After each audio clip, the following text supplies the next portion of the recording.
Aloha. The truth about hustle gurus and spiritual ego. I call these the hidden traps on the spiritual path, the hustle gurus and the spiritual ego.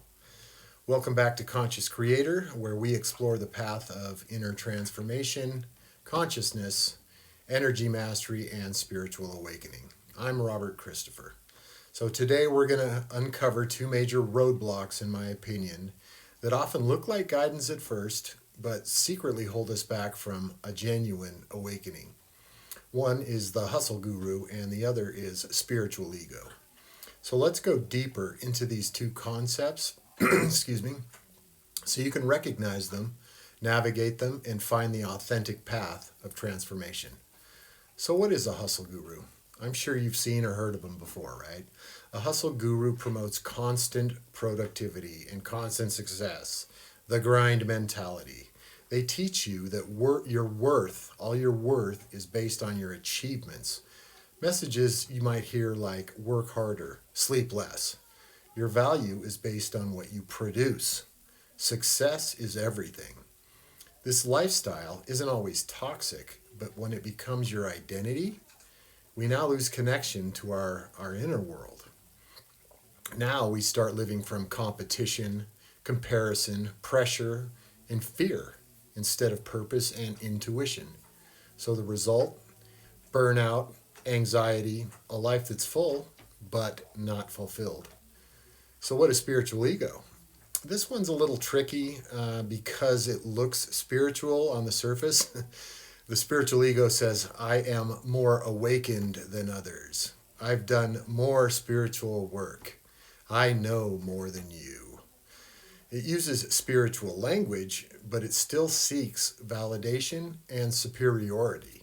It avoids vulnerability. It resists growth. It keeps us performing spirituality instead of allowing us to embody it. So the lesson here, the ego doesn't really care what costume it wears. It just wants to survive. So whether it's chasing success or chasing enlightenment, if it is rooted in fear or comparison or competition, it's still ego. Why these are major roadblocks, in my opinion. So let's look at these, we'll call them traps. Well, let's look at these traps one by one and together. So the first trap, hustle guru. The core issue here is self-worth equals productivity. And the impact that has is burnout and disconnection from intuition. The next trap is the spiritual ego. And the core issue here is superiority and performance-based. And the impact that has is it blocks your humility and thus transformation. So if you combine the both as traps, your core issue now is your whole identity is built on fear.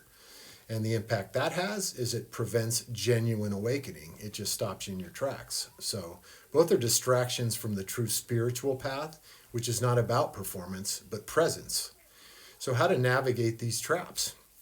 1, slow down. Listen within. True guidance leads inward, not outward. Silence and presence reconnect you with intuition. 2, follow teachings, not personalities. Ask yourself, do they empower me or make me dependent? Is it a money thing? Do I feel anxious or aligned? Number 3, recognize ego in disguise.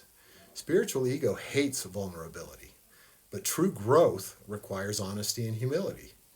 Number 4, seek authentic guidance. Look for teachers, communities, or practices that promote compassion, inner awareness, integration of mind, body, and soul, accountability, and self-inquiry. Authentic guidance doesn't claim to have all the answers. But what it does, it reminds you that the answers are always and already inside you. So, in closing, you don't need to chase success to be fulfilled. You don't need to chase enlightenment. When your inner world becomes aligned, your outer world naturally transforms. So true spirituality isn't about performance, really. It's really about presence. And that presence, that is the doorway to your true power. So just thought I'd mention that. Thank you for tuning in. I felt this topic was worth exploring. You got to watch out there. A lot of greed. So if this spoke to you, share this message with somebody walking their own path, true path. Until next time, stay conscious, stay courageous, keep creating. Follow the rabbit. Thanks, guys.